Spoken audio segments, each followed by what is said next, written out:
మీ ఎలాంటి వ్యాపార ప్రకటనలకైనా వెంటనే మా ఛానల్ సంప్రదించండి. ప్రస్తుతం మనతో పాటు ప్రముఖ ఆధ్యాత్మికవేత్త ఆస్ట్రాలజర్ బ్రహ్మశ్రీ సుభాష్ శర్మ గారు మనతో ఉన్నారు. గురువుగారితో మాట్లాడేద్దాం. నమస్కారం గురుగారు. శ్రీమాత్రే నమః. గురుగారు, డిసెంబర్ మాసం 2025 సంవత్సరం చివరికి వచ్చేసాము. తులారాశి వాళ్ళ స్థితిగతులు ఏ విధంగా ఉండబోతున్నాయి? ప్రత్యేకంగా యోగాలు ఏమన్నా వరించబోతున్నాయా, లేదంటే కాస్త ఇబ్బందికర పరిస్థితులు ఏమైనా ఉండబోతున్నాయి? ఓవరాల్గా ఎలాంటి జాగ్రత్తలు తీసుకోవాలి ఈ నెల అంతా కూడా తులారాశి వాళ్ళు? తప్పకుండా తెలియజేస్తాను. ముందుగా ప్రేక్షకులందరికీ శ్రీమాత్రే నమః, శ్రీ గురుభ్యో నమః. నమో దేవ్యై మహాదేవ్యై శివాయై సతతం నమః. నమ ప్రకృత్యై భద్రాయై నిహతాం ప్రణతాస్మిత.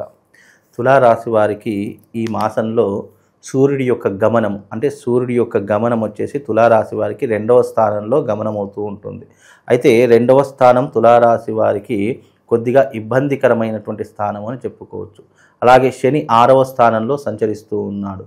కాబట్టి కేంద్రంలో 6వ స్థానంలో శని సంచరిస్తున్నాడు. కాబట్టి తులారాశి వారికి శని బాగా ఉన్నాడు. అలాగే సూర్యుడు అంటే రవి అనేటటువంటిది 2వ స్థానంలో బాగా లేదు. కాబట్టి 2వ స్థానంలో ఉండడం కారణం చేత వీళ్ళకి ఏంటి అంటే కనుక ఆర్థికపరమైనటువంటి ఇబ్బందులు, కుటుంబం పట్ల ఇబ్బందులు, భార్యాభర్తల మధ్య వైరములు ఎక్కువగా ఏర్పడేటటువంటి అవకాశం ఏర్పడుతూ ఉంటుంది.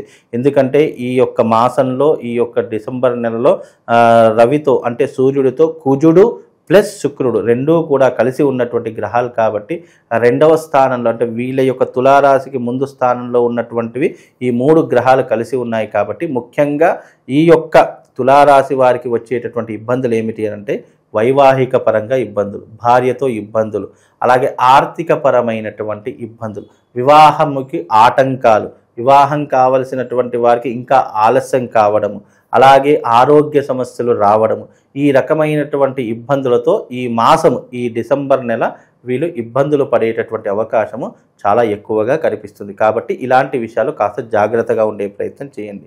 శని 6వ స్థానంలో ఉన్నాడు. శని 6వ స్థానంలో ఉండడం వల్ల ఏమవుతుంది అంటే కనుక వీళ్ళు ఇలాంటి ఇబ్బందులు పడినప్పటికీ కూడా తొందరగా పరిష్కరించుకోవడానికి ధైర్యము, సాహసాలు ఎక్కువగా ప్రదర్శించబడుతూ ఉంటారు. కాబట్టి ఇలాంటి ఇబ్బందులు ఉన్నప్పటికీ కూడా వీళ్ళకు ధైర్యం జోడవుతూ ఉంటుంది.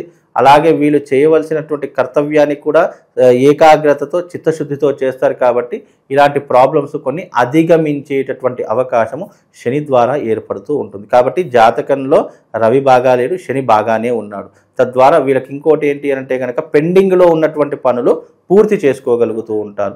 అలాగే విదేశాలకు వెళ్ళేటటువంటి వారు కావచ్చు, లేదా విదేశాల్లో స్థిరపడదాము, లేదా చదువుకుందాము, ఉద్యోగం కోసం వెళదాము అనుకునేటటువంటి జాతకులు తప్పకుండా తులారాశి వారు ఎవరైతే ఉన్నారో విదేశాలకు వెళ్ళేటటువంటి యోగాలు వీళ్ళ జీవితంలో ఏర్పడుతూ ఉంటాయండి.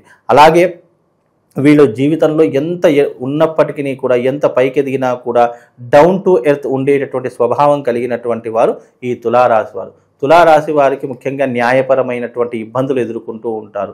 అలాగే న్యాయ వ్యవస్థలో ఎక్కువగా చిక్కుకునేటటువంటి అవకాశాలు, అలాగే ఇబ్బందులు వీళ్ళకి ఎక్కువగా ఉంటూ ఉంటాయి. వీళ్ళు నిక్కచ్చిగా ఉండేటటువంటి స్వభావం కలిగినటువంటి వారు. అలాగే వీళ్ళకు ఏకాగ్రత, చిత్తశుద్ధి చాలా ఎక్కువగా ఉంటూ ఉంటుంది. ముఖ్యంగా ఈ తులారాశి వారికి ఏమిటి అంటే కనుక సుదూర ప్రయాణాలు చేయాలన్నా, దూర ప్రాంతాలకు వెళ్ళాలన్నా వీళ్ళకు చాలా ఇష్టమవుతూ ఉంటుంది. అంటే వీళ్ళకు లాంగ్ జర్నీస్ చాలా ఇష్టమవుతూ ఉంటాయి. అలాగే దేవుడి పట్ల మంచి భక్తి, విశ్వాసం కలిగినటువంటి వారు గాను, అలాగే కుటుంబం పట్ల శ్రద్ధ ఎక్కువగా ఉన్నటువంటి వారు గాను, తల్లిదండ్రులను చాలా ప్రేమగా చూసుకునేటటువంటి స్వభావం కలిగినటువంటి వారు గాను వీళ్ళు జీవితంలో రాణించేటటువంటి అవకాశం ఉంటూ ఉంటుంది. ముఖ్యంగా వీళ్ళు జీవితంలో ఒక 30 సంవత్సరాల వరకు స్థిరపడేటటువంటి అవకాశం కనిపించట్లేదు.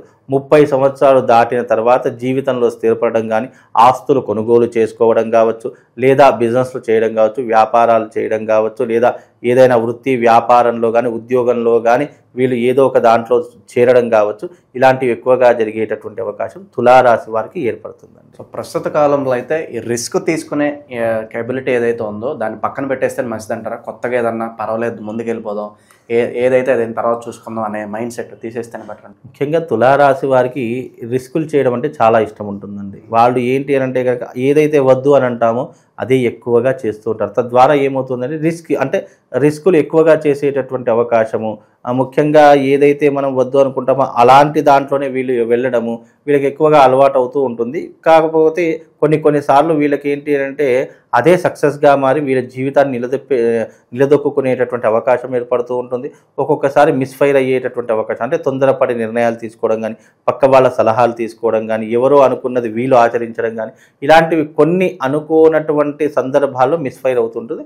మ్యాక్సిమం వీళ్ళు ఎలాంటి రిస్క్ తీసుకున్నా, ఎలాంటి నైపుణ్యం కలిగినటువంటి వారైనా ముందుకు వెళ్ళేటటువంటి అవకాశాలు తులారాశి వారి యొక్క జాతకంలో స్పష్టంగా ఏర్పడతాయండి. ప్రస్తుతం అయితే కాస్త ఇబ్బందికర పరిస్థితులు అయితే కనిపిస్తున్నాయి. సో రికవర్ అవడానికి ఎంత సమయం పట్టొచ్చు అంటారా, మళ్ళీ మంచి గ్రహస్థితి రావడానికి? మళ్ళీ ఇప్పుడు ఉన్నటువంటి మాసం ప్రకారము తులారాశి వారికి ఈ డిసెంబర్ మాసం అనేటటువంటిది అనుకూలంగా లేదు.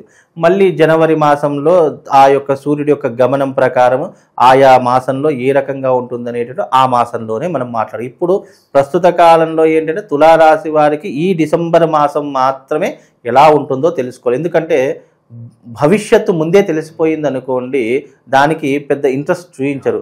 ఎందుకంటే ఎగ్జాంపుల్గా నాకు రేపు ఏం జరుగుతుందో తెలుసుకున్నప్పుడు నేను ఈరోజు ఇలా ఉండను.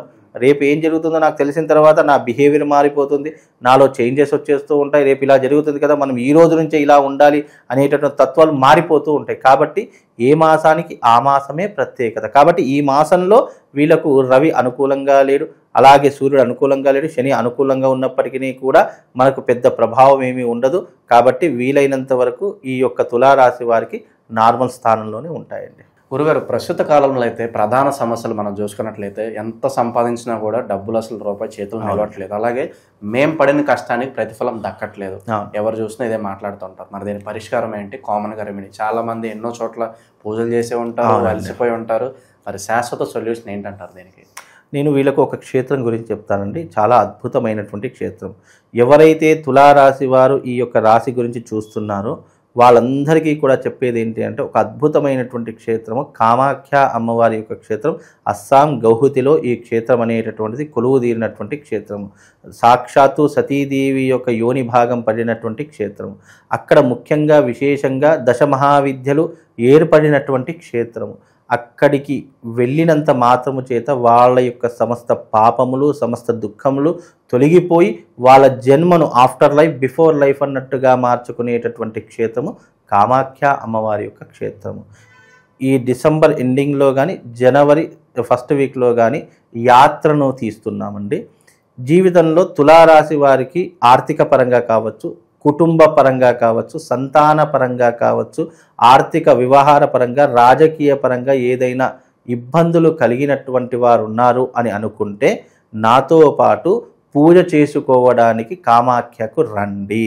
అక్కడికి రావడం ద్వారా మీరు ఆ క్షేత్రంలో అడుగుపెట్టినంత మాత్రం చేత సగం పాపాలు దూరం అయిపోతాయి.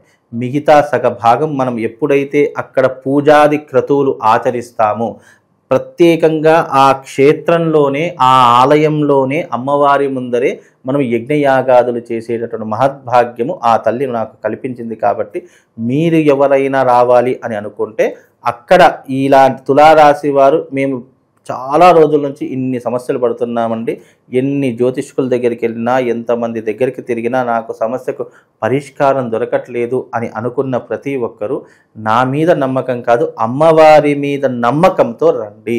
అక్కడ మీరు చేసుకున్నటువంటి పూజా ఫలితము మీ జీవితాన్ని పూర్తిగా మార్చేసి మీకు కాదు, లేదు, రాదు అనుకున్న సమస్యలు ఏవైతే ఉన్నాయో అవి తప్పకుండా మీ జీవితంలోకి మీరు ఏదైతే మనసులో చాలామంది, కొంతమంది సంతానం కావాలని వస్తారు, కొంతమంది బిజినెస్ బాగా నడవాలి అని వస్తూ ఉంటారు, మరి కొంతమంది నా జీవితంలో నా భార్యతో నాకు సఖ్యత ఏర్పడాలి, కుటుంబ సమస్యలు ఏవైనా ఉంటే దూరం అయిపోవాలి అని చాలామంది కోరుకుంటూ ఉంటారు, మరి కొంత వివాహ సమస్యలతో బాధపడుతుంటారు. ఇలా మీ సమస్య ఏదైనా సరే, తులారాశి వారు మీరు ఏదైనా సమస్యతో బాధపడుతున్నారంటే చక్కగా కామాఖ్యకు వెళదాం రండి. అక్కడ ఆ కామాఖ్యలో తప్పకుండా అమ్మవారి సాన్నిధ్యంలో పూజాది క్రతువులు నిర్వహించడం జరుగుతుంది. కాబట్టి అందరూ రండి. ఈ యొక్క అమ్మవారి యొక్క సేవ చేసుకునేటటువంటి మహద్భాగ్యం మీకు కూడా కల్పిస్తాను. మోస్ట్ ఆఫ్ ది తులారాశి వారికి ఎందుకు చెప్తున్నాను అని అంటే కనుక, జీవితంలో తులారాశి వారు చాలా కష్టాలు అనుభవించారు, చాలా ఇబ్బందులు పడ్డారు. ఇక నుంచైనా, కొత్త సంవత్సరం నుంచైనా ఇబ్బందులు పడకుండా ఉండడానికి ఈ మాసంలో, ఈ నెలలో వాళ్ళను ఈ యొక్క కామాఖ్య అమ్మవారి క్షేత్రానికి తీసుకొని వెళ్ళి పూజ చేయించి తీసుకొస్తాను. తర్వాత వాళ్ళ లైఫ్ ఎలా ఉంటుందో వాళ్ళే నిర్ణయించుకుంటారండి. తులారాశి వాళ్ళకి ఓవరాల్గా ఈ మాసం ఎటువంటి స్థితిగతులు ఉండిపోతున్నాయో అద్భుతంగా వివరించారు. ధన్యవాదాలు. శ్రీమాతే.